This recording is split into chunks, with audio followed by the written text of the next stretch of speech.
Welcome back to my YouTube channel. അപ്പം trending cartoon photo ഫ്രെയിമാണ് കേട്ടോ നമ്മൾ ഇന്ന് ചെയ്യാൻ പോകുന്ന വീഡിയോ. വെറും 5 മിനിറ്റ് കൊണ്ട് തന്നെ നമുക്ക് തയ്യാറാക്കിയെടുക്കാം. അപ്പോൾ അതിൻ്റെ വീഡിയോ നമുക്ക് കാണാം. ആദ്യം തന്നെ നമ്മൾ പ്ലേ സ്റ്റോറിൽ പോയിട്ട് ടൂൺമി ആപ്പ് ഡൗൺലോഡ് ചെയ്യാം. പിന്നെ നമ്മൾ ടൂൺമി ആപ്പ് ഓപ്പൺ ചെയ്തിട്ട് അതിൽ നമുക്ക് വേണ്ടിയ ഏതാണോ കാർട്ടൂൺ അതെടുക്കുക. അതിൽ നമ്മൾ ഗ്യാലറി ഉണ്ടാവും. ഗ്യാലറിയിൽ പോയിട്ട് നമുക്ക് വേണ്ടിയ ഫോട്ടോ നമ്മൾ സെലക്ട് ചെയ്യുക. പിന്നെ അതിനെ പ്രോസസ്സിങ് ചെയ്തുകൊണ്ടിരിക്കുക. പ്രോസസ്സിങ് ചെയ്ത് കഴിഞ്ഞാൽ നമ്മളതിൽ ആഡ് വരും. അതൊക്കെ നമ്മൾ സ്കിപ്പ് ചെയ്യാം. നമ്മൾ സേവ് ആക്കിയാൽ നേരെ ഗ്യാലറിക്ക് പോയിക്കോളും. അങ്ങനെ നമുക്ക് എത്ര ഫോട്ടോസ് വേണോ അത്രയും ഫോട്ടോസ് നമ്മളങ്ങനെ ചെയ്യും.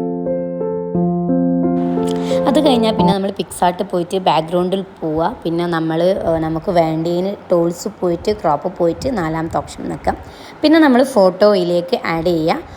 അത് കഴിഞ്ഞിട്ട് ഫോട്ടോൻ്റെ ബാക്ക്ഗ്രൗണ്ട് റിമൂവ് ചെയ്യാൻ വേണ്ടിയിട്ട് നമ്മൾ കട്ടൗട്ട് പോയിട്ട് പേഴ്സണൽ പോയിട്ടാൽ നമ്മളത് പോകും. പിന്നെ നമ്മൾ ബോർഡറൊക്കെ കൊടുക്കും.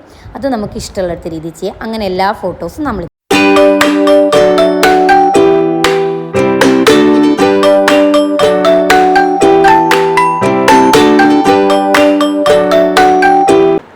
അത് കഴിഞ്ഞിട്ട് പിന്നെ അതിൻ്റെ വലത് ഭാഗത്ത് ലെയർ എന്നാണ് സംഭവം ഉണ്ടാവും. അതിൽ പോയിട്ട് നമ്മുടെ ഫോട്ടോനെ സെലക്ട് ചെയ്തിട്ട് നമുക്ക് വേണ്ടിയ രീതിയിൽ ക്രോപ്പും കാര്യങ്ങളൊക്കെ ചെയ്ത് ചെറുതും വലുതൊക്കെ ആക്കിയിട്ട് നമുക്ക് വെക്കുക.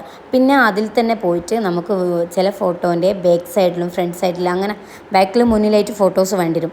അപ്പോൾ അതും നമുക്ക് അതിൽ തന്നെ ചെയ്യാം. ഒരു ഫോട്ടോ വലിച്ചിട്ട് നമുക്ക് വേണ്ട ഏത് ഫോട്ടോ ആണ് ആ ഫോട്ടോ വലിച്ച് നമുക്ക് ഏത് ഫോട്ടോൻ്റെ അടിയിലാണ് ആ ഫോട്ടോ കണ്ടി ആ ഫോട്ടോൻ്റെ മേലേക്ക് നമ്മളത് കൊണ്ടുവയ്ക്കുക. ഒക്കെ ലെയറിൽ തന്നെ ചെയ്യാം.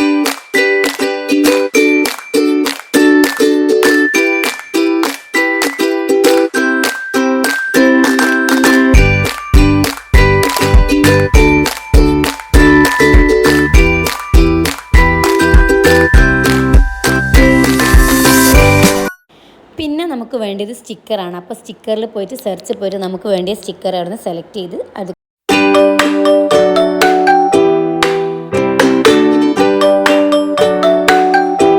ആ സ്റ്റിക്കറും നമുക്ക് വേണ്ടിയെടുത്ത് എവിടെയാണെന്ന് വെച്ചാൽ നമ്മൾ കൊണ്ടുപോയി വെച്ച് അതിനും ജസ്റ്റ് ഒരു ബോർഡറൊക്കെ കൊടുത്തു കഴിഞ്ഞാൽ ട്രെൻഡിങ് കാർട്ടൂൺ ഫ്രെയിം ഇവിടെ റെഡി. അപ്പോൾ പിന്നെ സേവ് ചെയ്യാൻ അപ്ലൈ ചെയ്ത് സേവ് ചെയ്തും കൊടുക്കാം. അപ്പോൾ ഇത്രയുള്ള വീഡിയോ ലൈക്ക് ചെയ്യുക, ഷെയർ ചെയ്യുക, സബ്സ്ക്രൈബ് ചെയ്യുക. ബൈ.